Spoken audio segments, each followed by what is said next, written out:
Morning. Look at this. It's a morning pit. Look at us, huh? Hanging out here on a Friday morning. What are we doing? Well, we got a little morning pit because it was just too late last night to record a morning pit after we did the live post-game show. Pitt, of course, with the victory over Syracuse 41-13 at Acrisure Stadium. It was a late one. We did our post-game show after the game at 1 a.m. Went on that thing for about an hour. So everybody who was on the live stream last night was up until 2 a.m. and that includes me, most notably. And I think I decided earlier in the week I'm not doing a 1 hour live stream at 1 in.the.morning, and then at 2 in.the.morning. Once I'm done with that, taping a morning pit, so there's something fresh to put out there. I said no, I'm not doing that. But you know what we will do? We'll do a live stream here on Friday morning. We will do a live recording of the morning pit. It's like those TV shows you used to watch in the 80s. You know what I mean? Or, tape before a live studio audience. You guys are the live studio audience. I don't have any laugh tracks, but it'd be great if I don't need a laugh track because they have the live studio audience. So welcome in. Hope you're having a good morning. Hope you're I hope you're feeling good this morning and wide awake. We're all feeling a little tired after the late night last night. I joked that we had the whiskey last night. We'll have the coffee in the morning. I've already had the coffee. The coffee was done probably 2 hours ago because up and at 'em. We got a lot of content on Panther-Lair.com. Certainly, if you want to catch up on the game, we have videos, we have photos. The podcast of last night's live show is right there at youtube.com or at Panther-Lair.com. It's all Panther-Lair.com. You can also find it at youtube.com/Panther-Lair.com. Just put up an article on Pitt's linebackers who, quite frankly, I can't stop thinking of. I can't stop thinking about how good this linebacking core is playing right now. And I hyped those guys up. I really did hype up Pitt's linebackers this offseason, which it was kind of a running joke that, I had hyped up the linebackers so much in previous years, particularly Bengali Kamara 2 years ago and probably even the year before that, and it didn't exactly work out right. So then when I started hyping up Kyle Lewis and Rasheem Biles and Braylon Lovelace and those guys this offseason, it was a running joke like, oh, great, here he goes again, Peaks hyping up outside linebackers again. Well, guess what? It worked out. It's working out in a big, big way. Final numbers for Pitt's linebackers last night, all the linebackers, because they ended up playing, let's see the exact number. Rasheem Biles, Brandon George, Kyle Lewis, Jordan Bass, Key Thompson, Braylon Lovelace, Nick Lappy, Jeremiah Marcelin, and Cam Lindsey. So 9 linebackers ultimately played. Lindsey and Marcelin played late. Lappy played late. I mean, there's the main 6 guys, right, of Lewis, George, Biles, Lovelace, Bass, Thompson. But those 9,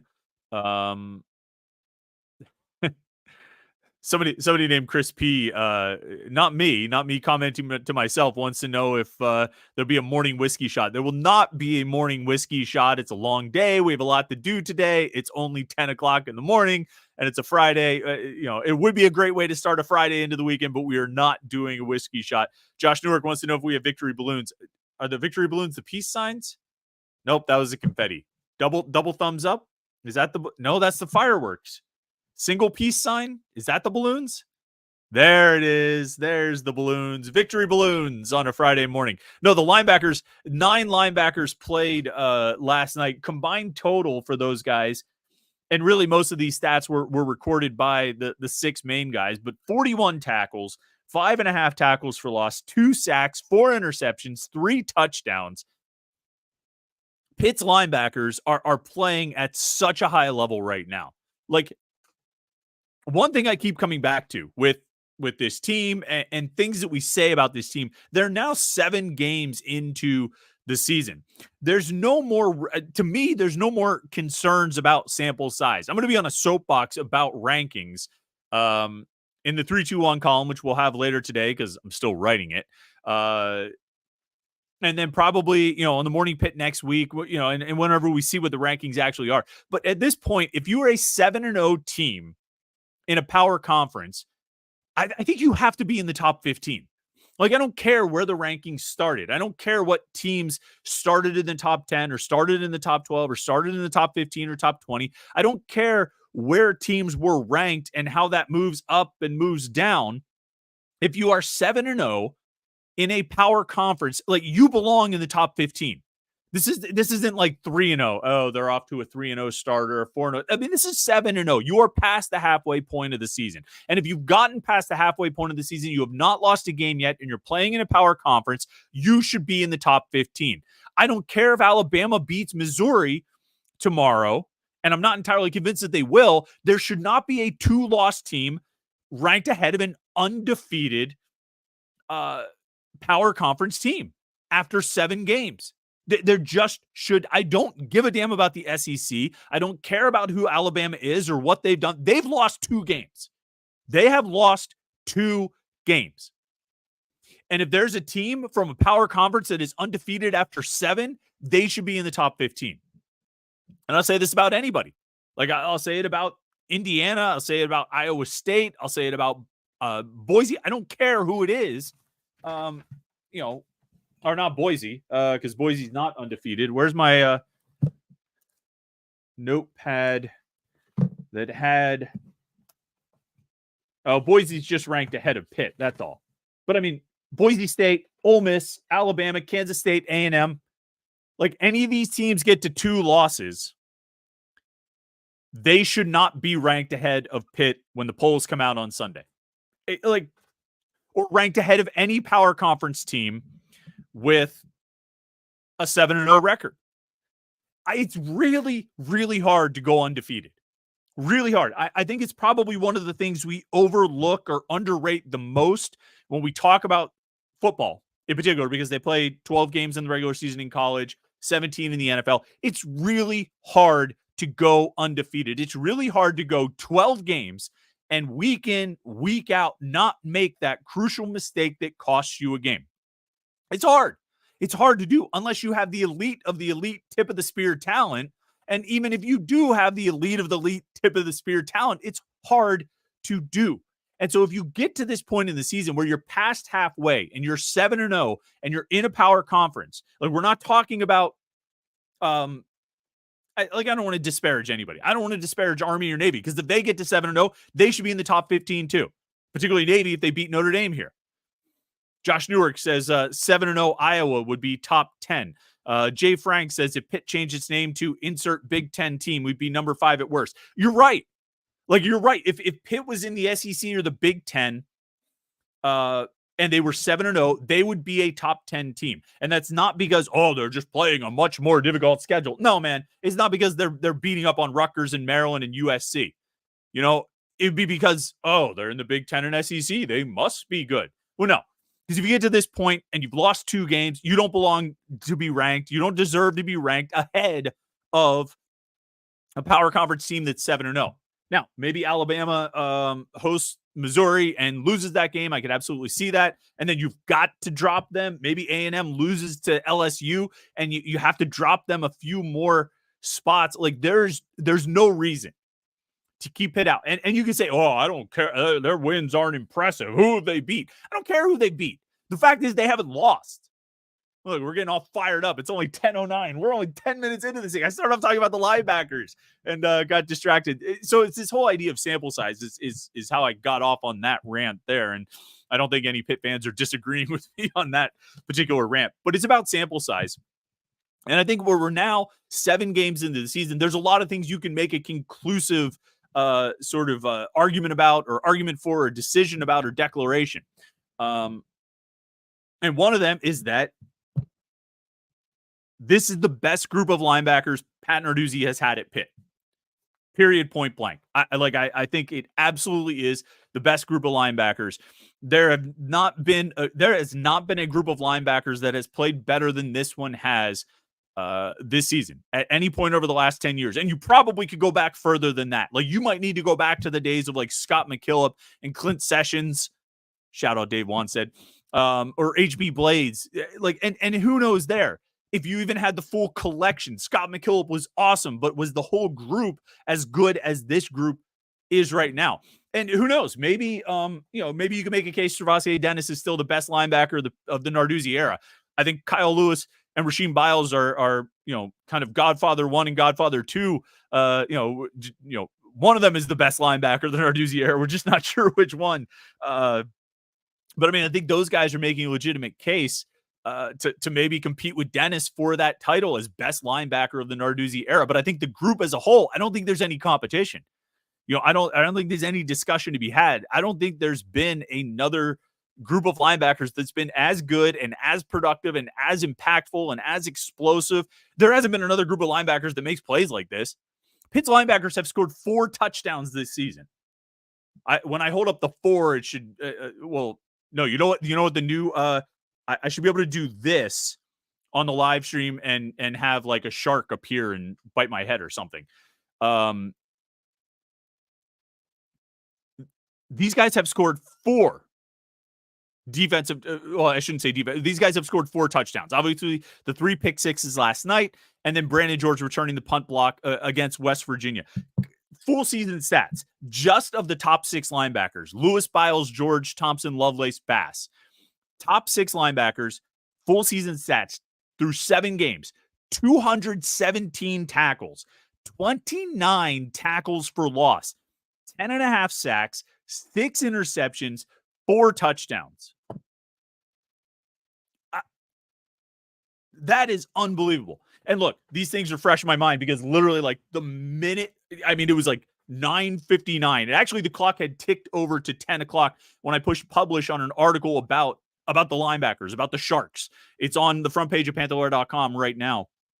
And so like it's fresh in my mind. But when I think about this team this season, we've talked so much about offense. We've talked so much about Cade Bell. We've talked so much about Eli Holstein. But like these linebackers are killing it, and having just an unbelievable season. Kyle Lewis, second leading tackler on the team. He's got 60 tackles, 8.5 tackles for loss, 3 sacks, 3 picks, and a touchdown. Rasheem Biles might actually be better. Like Rasheem Biles might be the Godfather 2 to Kyle Lewis's Godfather 1 right now. Where like you look at Kyle Lewis and you're like, damn, that is the best right there. 60 tackles, 8.5 tackles for loss, 3 sacks, 3 picks, 1 touchdown. That is Godfather Part 1. But then you got Rasheem Biles, who I remember somebody on the message board arguing with me about whether Biles was a top 5 player on the team. Rasheem Biles has 52 tackles, 8 fewer than Lewis, 9 tackles for loss, 0.5 more than Lewis, 3.5 sacks, 0.5 more than Lewis, 1 pick, so it's 2 fewer than Lewis, and 1 defensive touchdown. And he's done it in 6 games. So he's the Godfather Part 2. And one of them is the best. I'm not really sure which one, but they're both playing at a really, really high level. Brandon George is having a great season as a 6th-year senior. I feel like we've talked about this at different points over the course of this year, over the last 2 months. Brandon George is finishing his career in the best way possible. And for a guy who has just gutted it out year after year, he's never started a game prior to this season. He's never played all that many snaps. He's just been the perennial backup. He's been the guy behind the guy all of his career. For 5 years, he has played in that role. And he's just stuck with it. And he's stuck with it. And he's kept chipping away and being a great teammate and sticking with the team and sticking with the program and sticking with the defense. And now here he is in his final year, his 6th year of college eligibility, and he is killing it. 52 tackles, 3 tackles for loss, a sack. He had an interception last night. He scores scores a touchdown on the blocked punt. Just incredible season for Brandon George. And like couldn't happen to a better kid, better man. I mean, he's probably 22, 23 years old right now. It couldn't happen to a better guy. And so, shout out to him. He's doing a great job. And Braylon Lovelace, who was in the starting lineup, was out of the starting lineup. I think he started 3 games this year. He's got 22 tackles, but he's got 5 tackles for loss. So, let's see. So Kyle Lewis has 60 tackles, 8.5 tackles for loss. What's the percentage there? Let's see if we can do the quick math here, because I kind of feel like Lovelace might have. So for Kyle Lewis, 14% of his tackles have been for loss. Let's check Biles. 17% of Biles' tackles have been tackles for loss. Lovelace, 22% of his tackles have gone for loss. He's got 3 sacks. He had the interception. Huge game last night. Just really strong. Or sorry, he's got Yeah, said those numbers right. Just a great game from Braylon Lovelace last night. I think he's been playing really well this season. And you know what? I mean, Key Thompson has been a great backup, I think, for Brandon George. I think he's done a really good job. He's been banged up at times, but I think he's been solid. He hasn't looked like a liability or a vulnerability when he's taken over for George. And then Jordan Bass, like, had his best game as a Pitt player last night. It wasn't the most snaps he's ever played. That was the Wake Forest game last year where Solomon DeShields got hurt on the kickoff. And so Bass had to come in and basically play the whole game at that position. But last night, he played more snaps than he has all season. Maybe the Youngstown State game. I don't know. It doesn't matter. We played a lot. Pro Football Focus had him with, I think, 32 snaps, I want to say, which might actually be his most. Yeah, it is the most he's played all season. And I think he put in his best game, the best game of his career. He had 5 tackles, 1.5 tackles for loss. He had a pass breakup that he deflected, and PJ O'Brien intercepted it. 4 of his 5 tackles were solo tackles. He had a quarterback hurry. Jordan Bass is kind of like has been lurking out there with as like Kyle Lewis has been blossoming and Rasheem Biles has been playing great, and all these things have been going so well. Particularly with that 2023 recruiting class where Lovelace and Biles have been really standout players for the last 2 years and doing impressive stuff. Bass was like the most highly regarded out of all 3 of them. Bass was the guy who, everybody thought was going to be the stud, and he was sort of lurking behind them. And it was like, well, when's Bass going to break out? Well, I think he did it last night. And I don't see him siphoning too many snaps off of Kyle Lewis. But if you can get through the next 5 games where you don't have to play Kyle Lewis for 50 or 60 snaps or 70 snaps every game, because there were games this year where Lewis played that volume of snaps.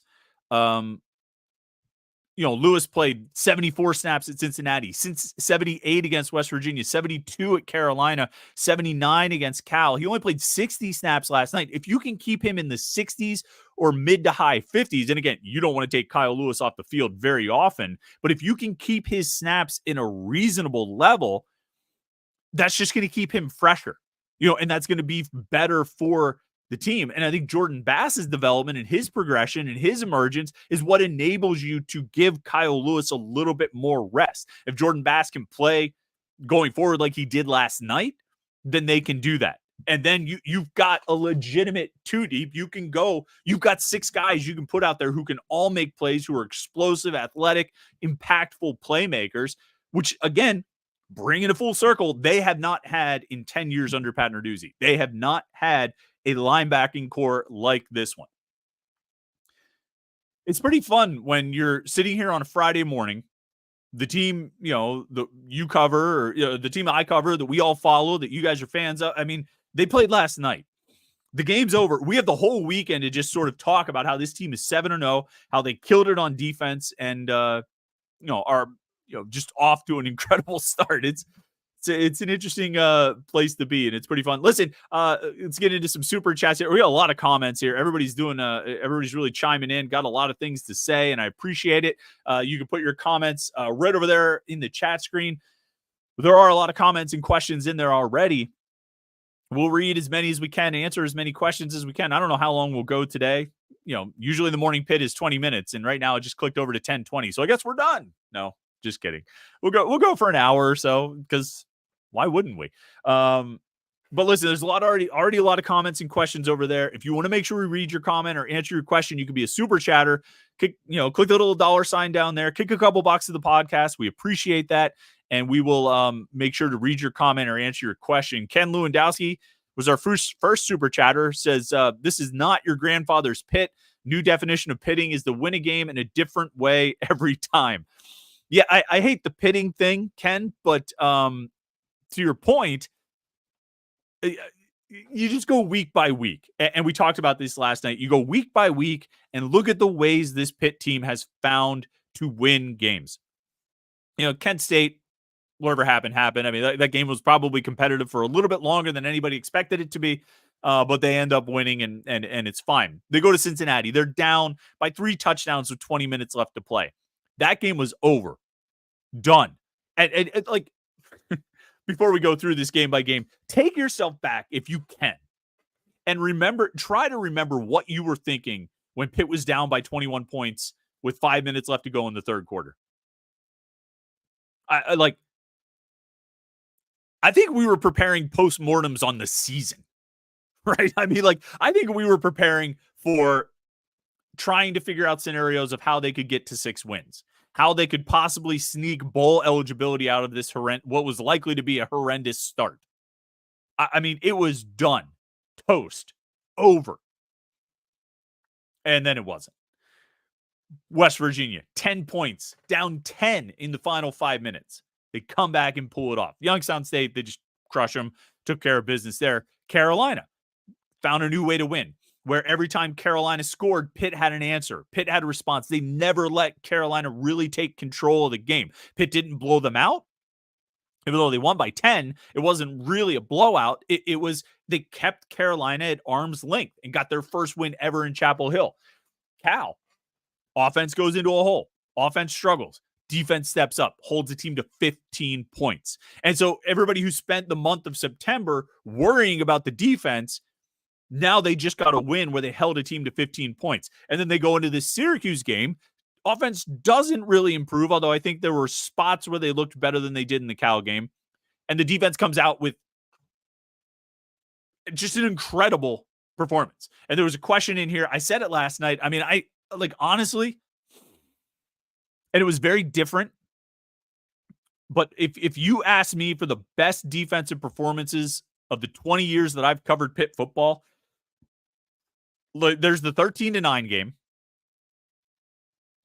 There's the ACC championship, which was, you got huge plays with the interceptions, but you also had sort of that reversal of of changing course, of adjusting and adapting, and going from having no answers to Wake Forest's offense to Wake Forest just completely going into a hole offensively.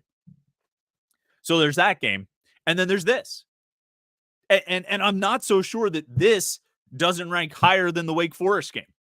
Honestly, this might be the best defensive performance we've seen since the 13-9 game, which was, one of the best defensive performances I've ever seen. I don't know how I rank them, but this one's up there. And so, yeah, they find a new way to win. Offense dominates the month of September. Maybe defense is going to dominate the month of October. What's gonna come up in? Well, I guess you couldn't really say defense dominated October. I think the Carolina game was in the month of October. I don't know if defense really dominated that game, although they got a lot of hits on Criswell and I thought did a pretty good job. Largely kept Amari and Hampton in check. So, all right, offense got September, defense gets October. Who's going to bring in September? November. Look, I feel like we're on fire today, but we're also a little tired. Let's get another super chatter here. Who we got? Christian R says, I tried staying up, but failed. Hey, Christian, we appreciate you being here this morning. And look, if you want to catch up on the post-game show, I can't say it was all entirely coherent, but if you want to catch up on the post-game show, that's right here on youtube.com/Panther-Lair.com. As always, make sure you like this video and subscribe to our YouTube channel, and that way you won't miss any of our Pitt video content at youtube.com/Panther-Lair.com. Swim Boyd is a super. Oh, and Christian, thanks for being a super chatter. We appreciate you for chiming in this morning. Swim Boyd says, who's your most improved offensive and defensive player this year? That's a great question. And I saw this question earlier. I don't know why I didn't start thinking about it.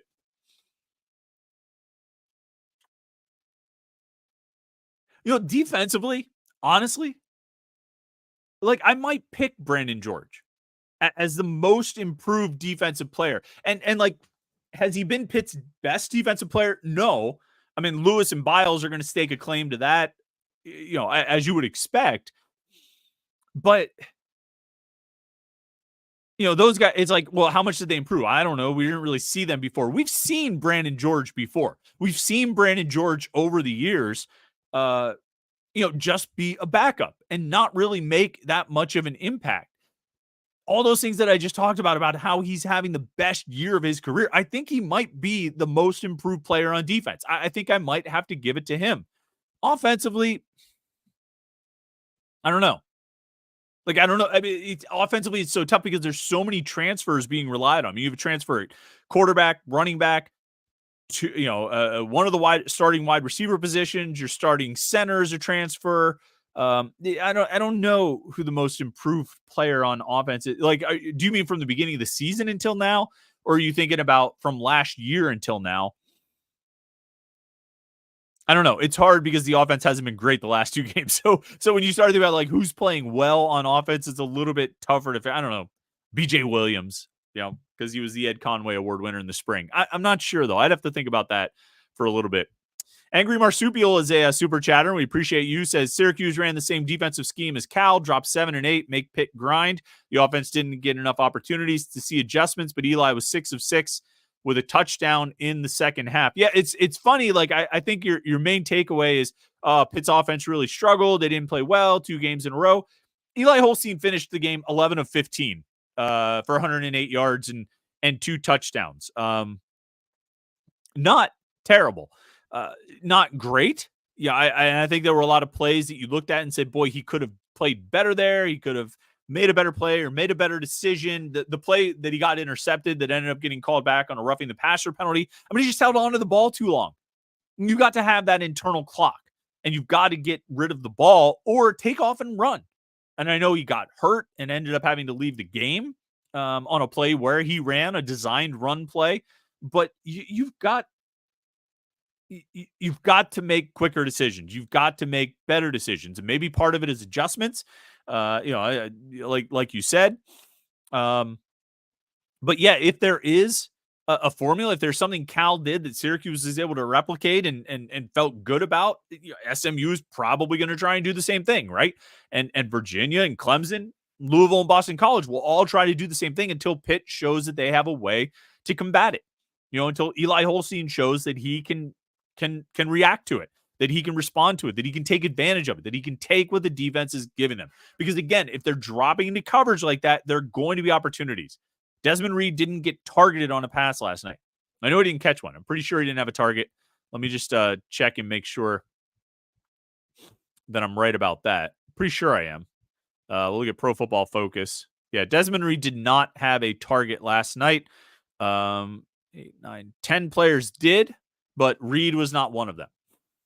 Maybe Syracuse committed to stopping Desmond Reed. I'm not sure, but it seems to me Desmond Reed should probably get targeted. Desmond Reed should get the ball more. He always should get the ball more. He had 11 touches last night. They were all rushing attempts, ran for 47 yards, averaged more than 4 yards per carry. But it's also hard to evaluate a lot from this offense when they ran a grand total of, 44 plays? So, 44 plays, less than 19 minutes time of possession. I mean, there was a point, I think Syracuse's first drive, was it their first drive of the second half, I think, was like 9 minutes and 34 seconds. Let's see if I can find that. Yeah, 9 minutes and 34 seconds. That was the Syracuse's first drive of the second half, 9 minutes and 34 seconds. In the entire first half, Pitt had 9 minutes and 36 seconds of possession. So 2 seconds more than Syracuse's first drive of the half. It was just that kind of game. Now, when you're getting pick sixes, when you have 3 pick sixes in the first half, you're going to lose time of possession. It's inevitable, because you're giving the other team extended possessions. You just happen to score a touchdown in the middle of them. It was kind of like that third quarter against West Virginia where the time of possession was really lopsided. It's because, West Virginia had that, weird punt or fourth down conversion on a punt play. And then Pitt had which extended the possession, basically turned it into 2 possessions. And then Pitt had the block punt that they returned for a touchdown, would basically turn it into 3 possessions. So weird things like that are going to cost you in time of possession and cost you in total offensive plays. And that was certainly the case. When you have 3 pick sixes, like Pitt did last night, you're going to end up losing time of possession. You're going to end up losing total plays run. And Syracuse doubled up Pitt in plays run. 93 plays for Syracuse, 44 for Pitt. And so that's just sort of naturally going to happen. And it makes the whole thing, I don't want to say it changes what your perception of the offense was, but it's worth taking into consideration when you talk about, Desmond Reed only had 11 touches and didn't get targeted on a pass. Well, right, they only ran 44 plays. So 25% of Pitt's offensive plays, the ball was in Desmond Reed's hand, which is a lot, right? I mean, you're still using your best playmaker quite a bit. But if you double the, I guess you could look at it like, well, if they ran 88 plays, then Desmond Reed would have had 22 touches, which is right in the area where you would want him to be. I think this offense aims for 75, 80 plays, 85 plays, whatever it is per game, which means Desmond Reed's going to be in that 20 touch range, which is what I think he should get. I think Desmond Reed should get the ball or be, between carries, catches, and targets about 20 per game to really take advantage of the fact and maximize the fact that he is their best playmaker. So I guess, proportionally, he was on pace for that. Pitt just only had 44 plays. So it's something worth considering for sure. ZC717's a super chatter, says Ben Sauls for the Lou Groza Award. Dude, Ben Sauls is unconscious. I mean, he is like, if there's a better kicker in college football, I don't know who it is. Yeah, I mean, like, really, like, who's better than Ben Sauls right now? Ben Sauls is out of his mind. 2 for 2 last night, kicked a 49 and a 57. He's now 12 for 12 on the season. He's 4 of 4 from 50 yards and out. And actually, if you push it back just 1 yard to 49, he's 6 of 6 from 49 yards and out, 7 of 7 from 47 yards and out. Ben Sauls is on fire. And he's kicked from 57 last night, just barely made it over the crossbar, but it was right down the middle. I mean, dead eye shot right down the middle. He is the best kicker. Okay, I can't say Ben Sauls is the best kicker in college football because I don't know every kicker in college football. I can't name another kicker in college football. I'll be completely honest with you. Except Jaden O. Jaden O, because they played him last night. That's the only other kicker I can name in college football. I don't even remember the name of the local kid who kicked from Cal, because it's kickers. But if there's another kicker who is hotter than Ben Sauls right now, I don't know who it is. And whoever it is, they're probably going to miss before Ben Sauls does. He's outstanding. Rasheem Biles said it last night. If he was an NFL GM, he would use a draft pick on Ben Sauls. I would never advocate using a draft pick on a kicker, but you could do a lot worse than a guy who's, 5 of 5 or 6 of 6 from 49 and out this season, with 4 of 4 from 50 and out, making 2 57s and a 58, or excuse me, a 58, a 57, a 50 and a 53. You could do a lot worse than that. He is just outstanding this year. Let's see. Remember, if you want to be a super chatter, we'll get to your comment for sure. Otherwise, we're going to try and run through as many of these as we can. William Schroeder says, that was the best I've ever seen their defense play. They were flying all over the field. They absolutely were. They were playing up to their potential. And I tell you what, William, and I think this was a big thing we talked about last night. I think it's a huge storyline. This defense has week after week gotten better and progressed. And when you have 9 new starters on defense, when you're replacing that many guys on defense, basically your entire front 7, excuse me, it's going to take a little bit of time. And you're replacing them all with guys who have not started before, guys who maybe are limited in experience, guys who are transfers. You got a bunch of new faces out there. It's going to take time for those players to develop, for those players to progress, for those players to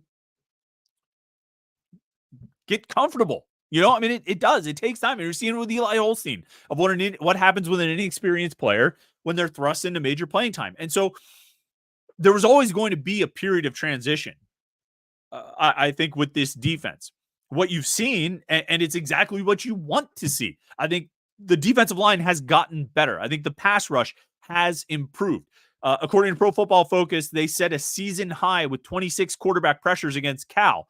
And then they topped that last night with 27. So, progress, improvement, growth, week to week, development, week to week. Defensive line is showing it. Linebackers, like we're talking about. I mean, these guys have shown up in a big way, and they're living up to the potential. For 2 years, we've been hearing that Kyle Lewis really impresses the coaches. They were really excited about him. They think he can be really good. Now we're actually seeing it. We saw Rasheem Biles block punts last year, but now we're seeing him in the defense and it's coming together. Brandon George finally getting it done. Jordan Bass and Braylon Lovely, we're seeing it happen right before our eyes. Really good players, really good potential, becoming really good players on the field, guys making plays. And then I think the secondary, we haven't even talked about the secondary today, but I think the secondary has been, again, steady improvement. I think the safeties have been about what you would expect. They got a couple of interceptions this year, but they're solid players on the back end. But the corners, I think Rashad Battle and Rylan Gandy played really well last night. Really well. Love how the pass breakups, love how they were in coverage. I said it last night. I said it at the game, and I said it on the postgame show. Look, it wasn't until the final 4 minutes of the game that Pitt got called for a pass interference penalty. Kyle McCord threw 64 passes. 64 passes. And what, got sacked 4 times, and he ran, how many rushing attempts did he have? Well, let's see what Pro Football Focus says as far as dropbacks. Okay, I'm about to make a point. 70 dropbacks, according to Pro Football Focus. 70 dropbacks, and Pitt got called for 1 defensive pass interference penalty. That might be the most remarkable stat of the whole night. 64 pass attempts, 70 dropbacks, 1 pass interference penalty. And it wasn't until the final 4 minutes of the game. I mean, stop the presses. If you need a sign that this is a special kind of season for Pitt, and possibly that the apocalypse is upon us, a Pat Narduzzi defense got called for 1 pass interference penalty when the opposing quarterback threw the ball 64 times and dropped back 70 times. And it didn't happen until the final 4 minutes. Up is down, left is right, dogs and cats living together. I mean, it's this might be, if there's something you want to accomplish in your life, you should do it now, because the end of the world might actually be upon us. All right, we had another super chatter come in here. Who is this? Bill Florigen says, out and about today with a Pitt hat on. Already had 4 comments about the game last night and the season. People were excited. I was walking my son to school this morning, and we were walking up to the elementary school because we don't have school buses here. It's all a walking neighborhood, and one of his friends comes down the street, hey, calling for him, hey, wait up, and walking. He's like, hey, I went to the Pitt game last night. My son's friend, super excited. He had a Pitt hat on. It was a block Pitt hat fitted with the Dino Cat on the back. And I was like, is that your hat? Did you get that at the game last night? I couldn't believe that they would be selling a block Pitt hat with the Dino Cat at the game. I know they were selling the Larry Fitzgerald throwback jerseys. And he said, no, it was his dad's hat. So, yeah. But to your point, excitement. And they talked about it the whole walk to school. He was like, my son's friend who was at the game, he's like, he says we, because he's a big Pitt fan, I guess. We had 5 interceptions. We had 3 pick sixes, this and that. And my son was all excited because he was watching the game before he went to bed last night. And look, yeah, I think there is excitement. I'm going to go to the store later today. I wouldn't be surprised to see people in Pitt gear. 2021, when they won the ACC championship, I saw more Pitt stuff than I can ever remember. Pitt stuff on cars, Pitt clothes, people wearing Pitt stuff, hats and sweatshirts and t-shirts, whatever it is. It was wild, and because people were excited. Like you said, Bill, people were excited. They were fired up about the team and how they're playing and the success. And that's happening right now. I mean, I think this weekend, if you're out and about, you're going to see people wearing Pitt stuff. And of course, if you want to get the best Pitt stuff, and I don't have a Pitt shirt on today, I've got my UIC sweatshirt on, but you know where this is from, right? It's homefieldapparel.com. Homefieldapparel.com is the best place to get Pitt gear. You want to wear that Pitt stuff because they're having so much success. Go to homefieldapparel.com and check out the Pitt stuff that they have. It's outstanding. It's high quality. It looks great. I mean, this Flames logo is sweet. But this sweatshirt is so soft. It fits great. It's the most comfortable. It's so soft on the inside. It's keeping me warm on a chilly morning here in Pittsburgh. It's the best. It's the best stuff. I mean, it really is. And again, I don't want to get into hyperbole too much again, but it's the best stuff that you're you're going to find. And look, after a 7-0 start, I think there's a big enough sample size that we can say home field has the best Pitt gear you're going to find. And remember, if you go to homefieldapparel.com, use the promo code PIT24, one word, PITT24, the numbers 2 and 4, PIT24, you'll get 15% off your first order at homefieldapparel.com. So go check it out. Get some sweet Pitt gear. Enjoy this 7-0 start for the Panthers at homefieldapparel.com. All right, let's get back into the comments and questions. Let's see. Where did I leave off? We had a lot of good stuff in here. And Rummy says, please tell me how the hell I'm going to be able to focus at work today after last night. I don't know. Good luck, sir. Alex Majoka says, the offense looked bad, or were we on defense for just way too long? So this question was asked like right at the top of the hour. So, I mean, I'll kind of reiterate what I said. I mean, I think part of it is they were on the field for 44 plays. That's not a lot. They only averaged 4.9 yards per play. That's not great. Eli Holstein, 11 of 15 for 108 yards. Not great in terms of yards per completion or yards per attempt. There's stuff to work on. I don't think there's any question about it. This offense, for as good as they were in September, and let's be honest, okay, when we talk about the offense being really good in September, look, it wasn't good in the first 40 minutes of the Cincinnati game. It wasn't good for long stretches against West Virginia. It was, Eli Holstein threw a pick 6 at North Carolina. So this offense has been explosive. It's had fireworks. It's had moments of greatness. All these 300-yard, 3-touchdown games from Eli Holstein, but it hasn't been all flowers, and it hasn't been a roller coaster that's just going up. It's been up and down. It's been steps forward and steps back, which you would expect with a redshirt freshman quarterback playing for the first time, a brand new offense that everybody's learning, and a few other transfers mixed in.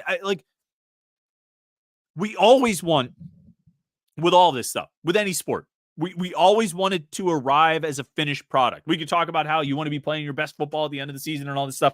But the reality is we wanted to arrive as a finished product. We want it to be great start to finish. We want every pitch to be a strike. We want every pass to be a touchdown. We want every tackle to be a strip sack, picks, fumble, scoop and score.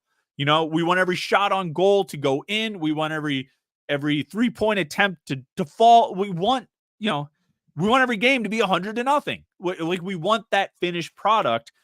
And sometimes it is. Not the 100-0 thing, but sometimes you have teams that just arrive and they are a finished product. And man, they just kick butt start to finish, like LSU with Joe Burrow that year. Like that was a finished product. And that thing was humming from the start and they killed it, unstoppable.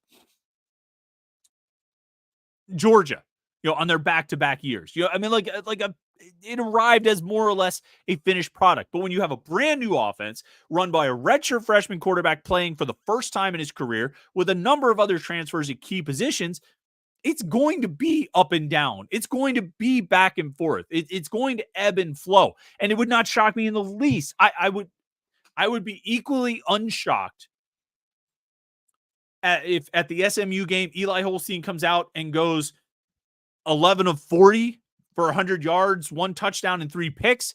I would be just as unshocked at that as I would be if he comes out and goes 30 of 40 for 425 and 4 touchdowns.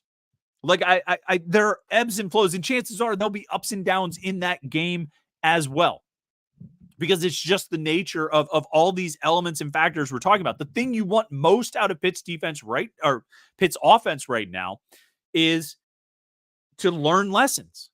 Learn lessons. In the last 2 games, I think have provided a lot of opportunity for lessons, for teachable moments, for coachable moments, for things that Eli Holstein and Cade Bell can sit down and look at and say, we have to get better here, here, and here.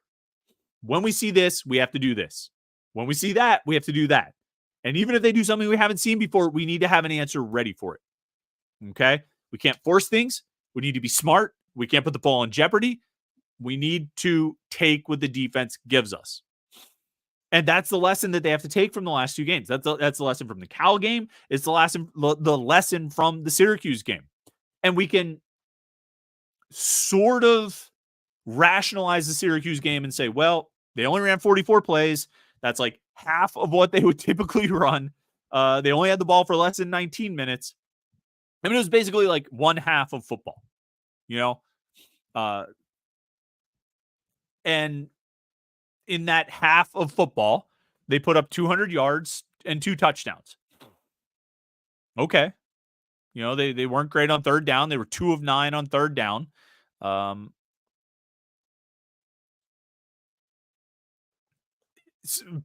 Because of the limited plays and limited time of possession, it's a little bit hard to extrapolate a ton from it, other than to say, I didn't think they looked great.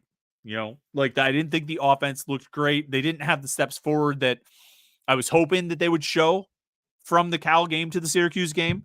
But here's another game of film, another game of teachable, coachable moments. All right, some super chatters coming in. Let's see here. Jonathan Liberatore. Don't know if I got your name right, Jonathan, but either way, Jonathan says, every year I say I think Pitt's record will be 12-0 until proven otherwise. It's very fun to have not been proven otherwise yet. I'm here to have fun. You know what, man? All right.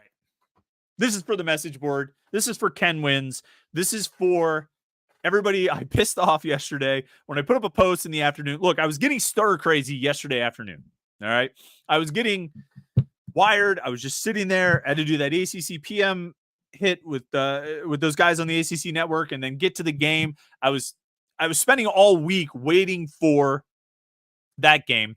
And I'm sitting around all afternoon waiting for that game. I ran errands, dropped off the glass recycling, whatever I could find to do to kill time. And I'm sitting there and I'm thinking about the game, getting ready for the game, thinking about where Pitt is. And I'm like, I'm just going to put a bunch of thoughts on the message board, something to talk about. And the main gist of it is that this is fun. It's fun to have these conversations. It's fun to watch the polls. It's fun to think about the rankings. It's fun to think about what other games matter. It's fun that I have a list here of this weekend's schedule for teams that are ranked 14, 15, 16, 17, and 18, because those games are consequential to Pitt. It's fun that we keep making a list of the undefeated teams. It's fun to be part of this conversation. It's fun to be relevant to it.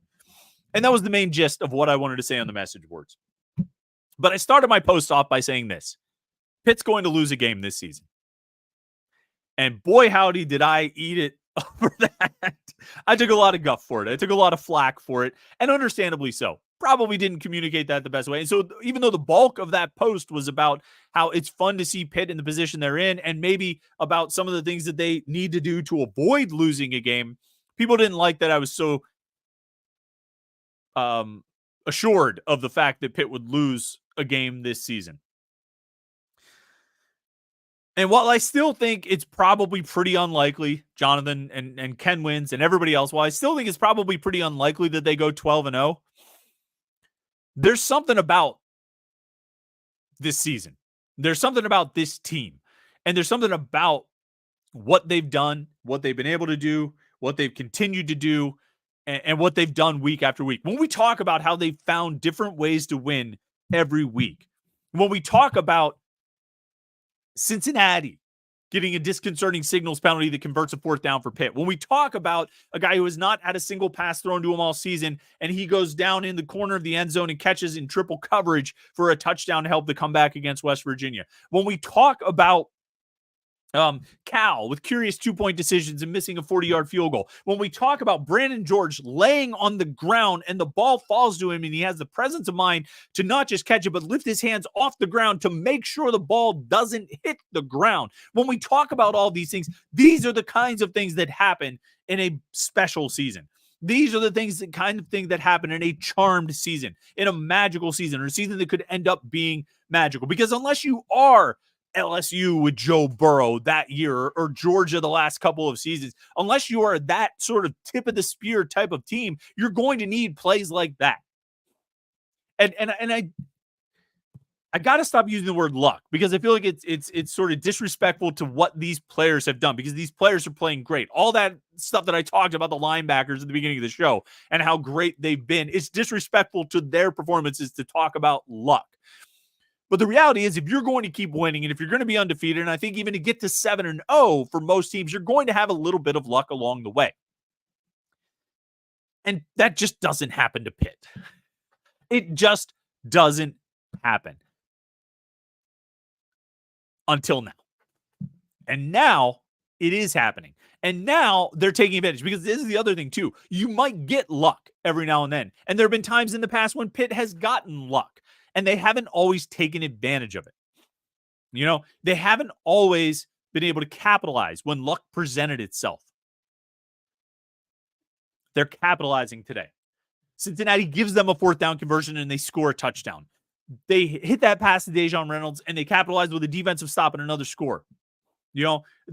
Cal does the weird 2-point stuff and Pitt's able to make enough plays to stay ahead of Cal. Syracuse drops that interception into Brandon George's hands and they capitalize. They've been capitalizing on the luck that has fallen to them, in addition to outstanding, incredible individual performances. They're doing everything right now, and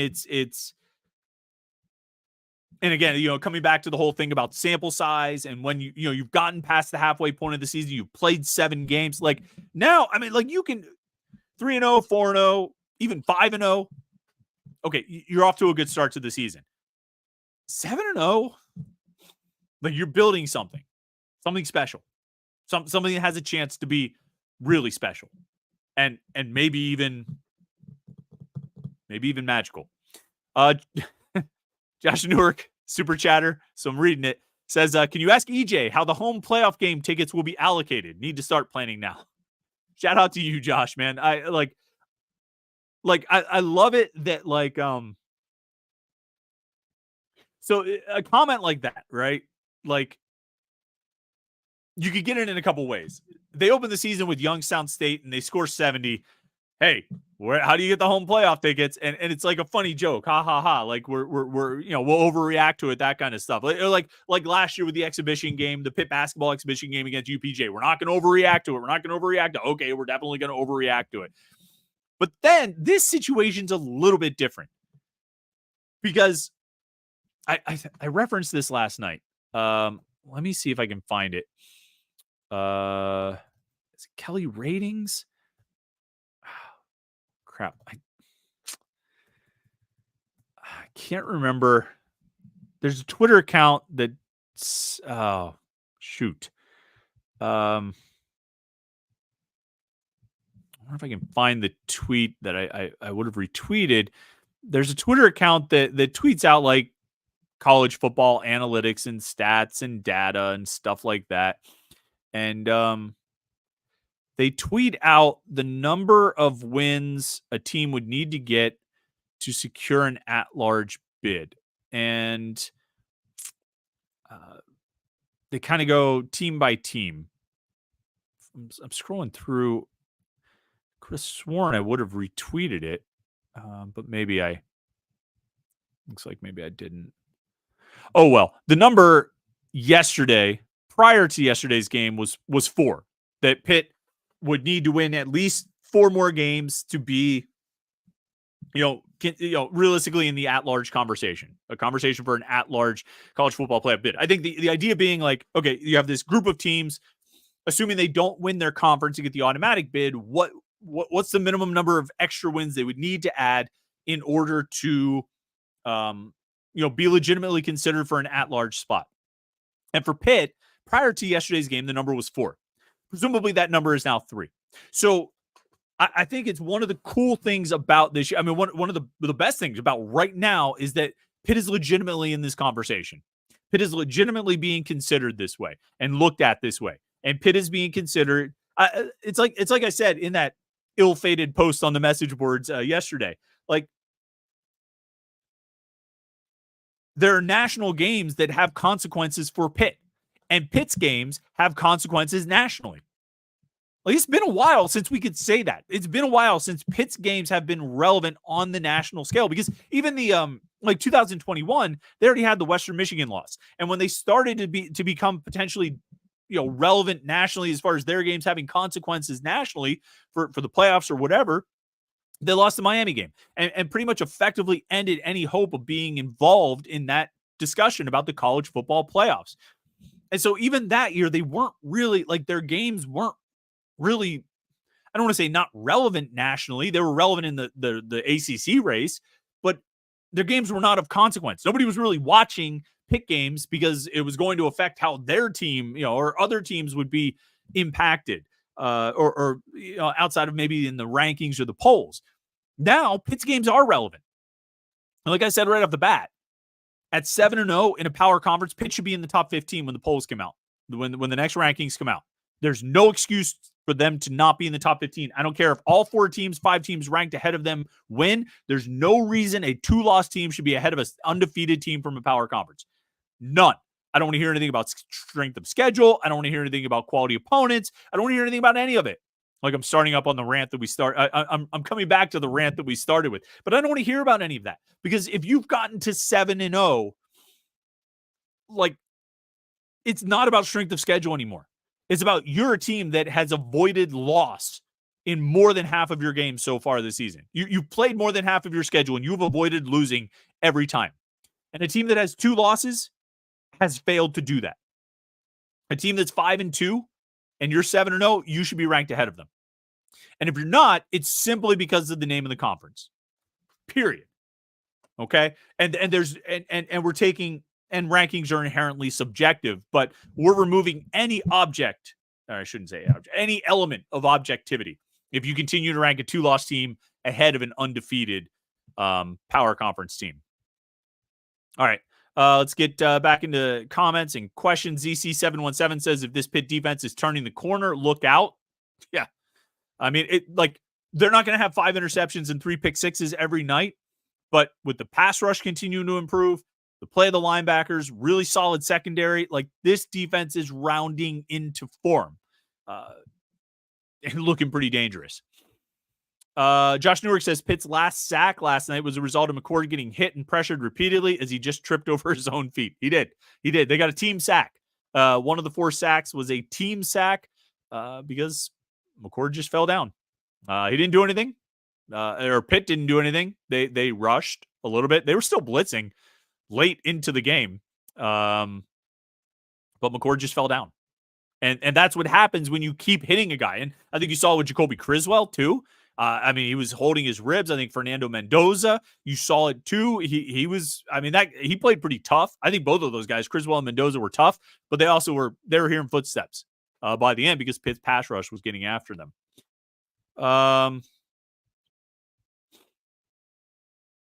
Let's see here.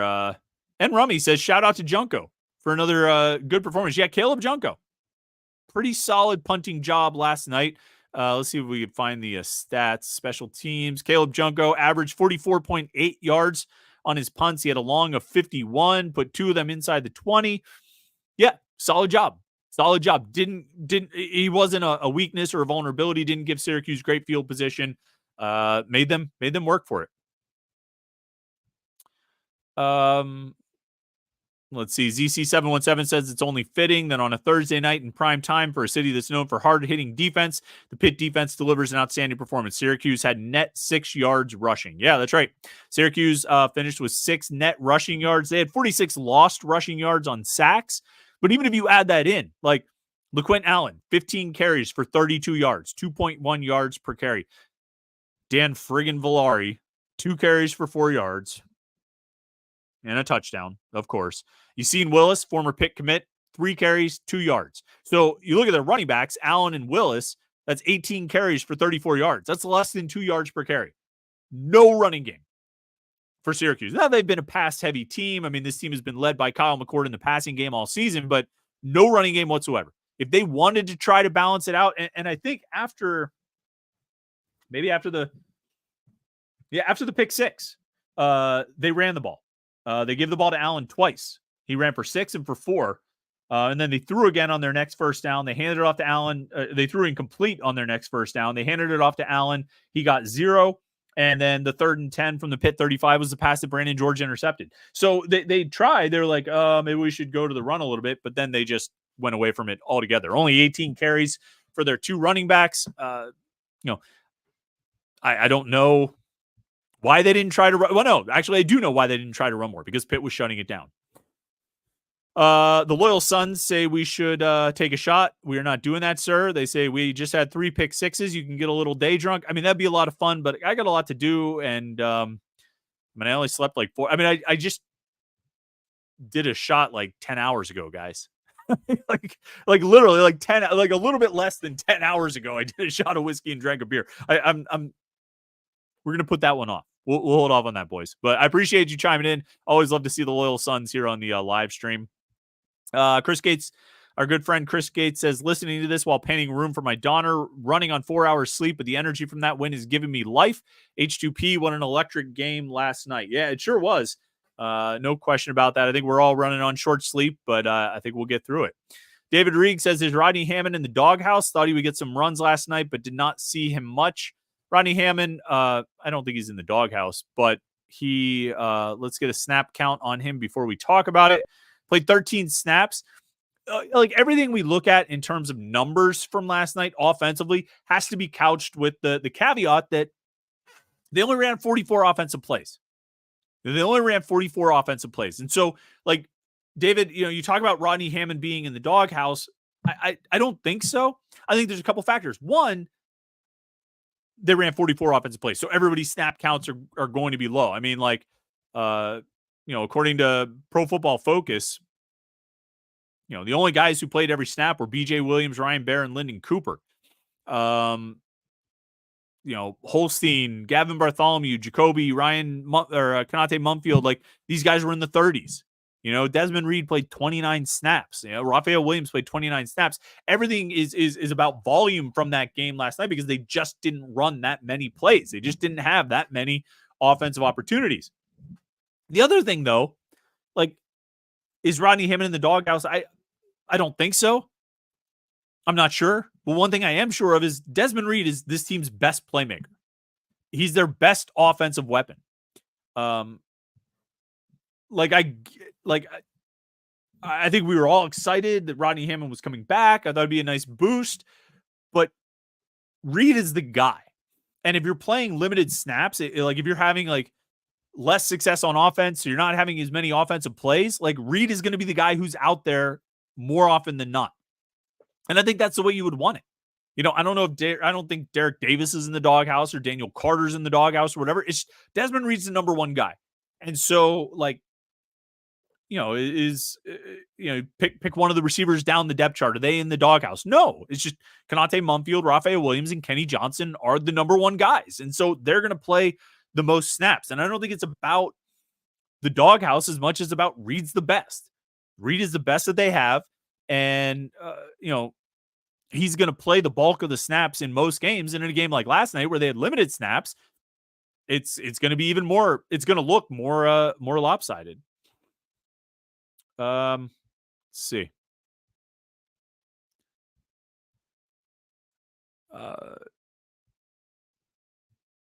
Scrolling through here, we got,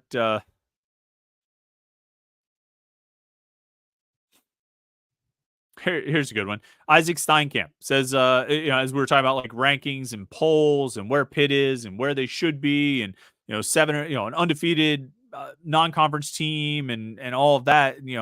Isaac says, it's not that hard. Just compare them to Miami. What has Miami done resume wise that's better than Pitt? And like, you're right. Like the thing Miami has done and the thing that Miami did is they started the season ranked in the top 20.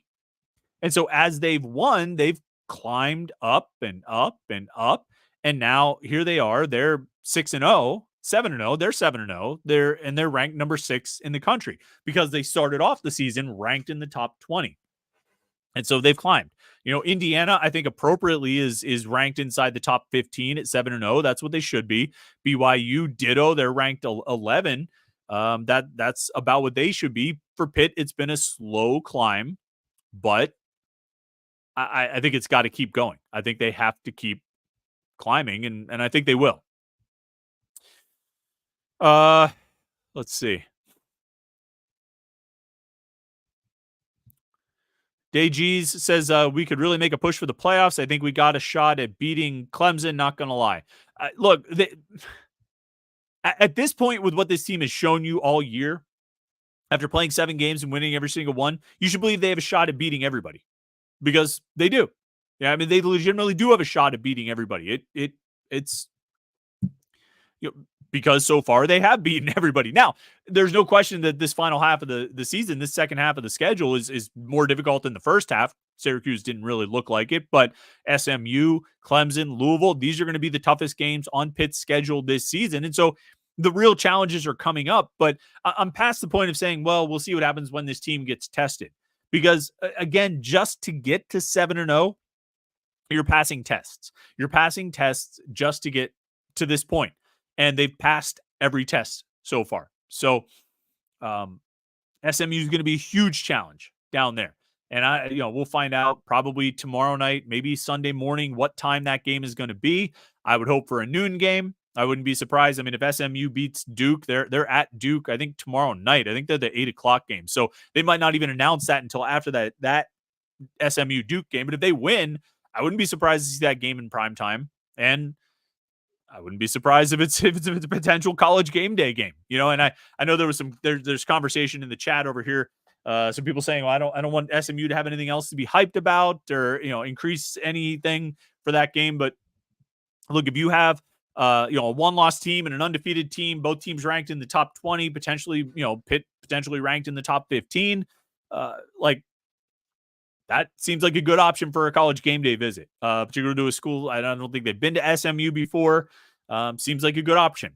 I don't know if they'll do it or not, but it's got to be on the table, I would think, and certainly a game that would be considered now that Pitt has stayed undefeated and with SMU got a chance to improve to whatever they'll be, 6-1 or 7-1. Forget if they're 6-1 right now, so they would improve to 7-1 if they win at Duke. So that's a huge game. It's a huge game. And then you know what? If they win that, the game against Virginia the next week is a huge game. And even if they lose at SMU, that game against Virginia is a huge game. And then the game against Clemson is a huge game. And the game every game for the rest of the way is huge. And they've all been huge basically since they beat West Virginia. Because once they beat West Virginia, that undefeated non-conference schedule was a real possibility. And once they did that, now you're at 4-0 heading into your 8-game conference schedule, and every game is huge because it's an opportunity to keep building on that undefeated record. So Carolina was huge. Cal was huge. Look, we're shaking the screen. That's how big it was. Syracuse was huge, and SMU is going to be huge. Every game is a huge game. And maybe we'll close on this thought. The double-edged sword of the position Pitt has put itself in is this. There's a whole lot to play for and a whole lot riding on every single game. The flip side of that is there's a whole lot to play for and there's a whole lot riding on every single game. Every win increases the stakes, increases the pressure, and increases the payoff and the reward. And I know Pitt fans. I know the psyche of Pitt fans. I know how you guys think, and I know how you feel. And it's scary because Pitt fans perpetually live their lives waiting for the other shoe to drop with regards to their sports teams. They always are waiting for that other shoe to drop. And with every win, the shoe climbs, it lifts higher and higher and higher and higher, making that drop even more severe if and when it comes. And so I understand that it creates an ever-increasing sense of dread. But it also increases the payoff. Like that win last night, if Pitt was 4-2 going into that game or 3-3 going into that game and they won it like that, it'd be cool. It'd be exciting. 5 picks, 3 pick sixes, Thursday night, primetime game. That's great. Now they're 5-2 or they're 4-3. But because they went into that game 6-0, winning it like they did, in the environment they did, to get to 7-0, it means more. It's a little sweeter. It's a little more exciting. And that's going to be the case with this SMU game. If they went into the SMU game at 4-3 or 5-2 or something, there'd be a lot riding on it. It'd be an exciting game, a big opportunity on the road against a ranked opponent and all that stuff. But they're going into it at 7-0.